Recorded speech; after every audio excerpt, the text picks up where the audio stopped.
tired of all this posy shit. You don't know me, don't know what I did. I'm tired of all this posy shit. You don't know me, don't know what I did. Can't say I'm really mad at the cable manufacturers. Just a shame I couldn't have gotten into the business 10 or 20 years ago. Maybe it's wrong to want to take money from the Audiopools, but the way I see it, if you'd squander $500 on a single RCA cable, much less $1,000 for the deuce, then it really wasn't your money to keep. Now, I won't say some features of high-end cables aren't without merit. Audio is inherently analog, so it makes sense to want to save as much of the pure original signal from degradation and noise as possible. Shielded cables prevent interference. Gold connectors won't tarnish, so they'll always provide a solid connection. But after a certain point you get into diminishing returns, if any, and more or less you're buying into the story of the pristine cable, made of pure hand-forged silver with welded connections instead of soldered.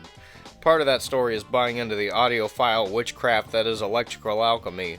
Now, electrical alchemy is that special force that drives people to install special power lines for their stereos.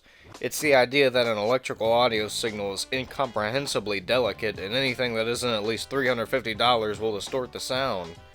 Now, there's no concrete way of just coming out and saying, oh, you're wrong for spending X amount on a cable, because we're getting into the realms of not even wrong, where yes, gold connectors are better, yes, silver wire is a better conductor than copper, yes, braided shielding works better than foil shielding.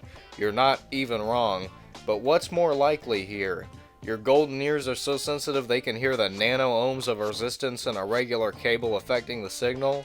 Or is it that you've gotten a shiny, new, nice-looking cable that you've dropped a fair sum of money on that you're proud to own? So now your perspective on what you're listening to has changed. So maybe you think you hear things a little bit clearer. And that's nothing bad. Everybody likes to have things that are nice and new and look all cool. But when you make it seem like people who are perfectly happy with their peasant cables are missing out, that's where I break away. My cables sound perfectly fine, and they were spliced from 2 cheap adapters. This one isn't even soldered. And look at the one that is. This one's just exposed to the elements. And my Hyperpop, my screw tapes, my Woody Guthrie all comes in as clear as it could. We aren't missing out the same way you didn't overpay for cables. It's subjective, an opinion. And opinions play a big role in electrical alchemy. For instance, an audiophile may be under the opinion that solid silver RCA cables offer the best sound, but an audio engineer will have the fact that 90% of all XLR cables used on any project anywhere were probably bought with cost in mind. A studio needs a lot of fucking cable, and even cheap cable can be pricey when you need dozens of feet worth of it. So those cables are nearly certainly always copper. Real nice oxygen-free copper, but copper nonetheless.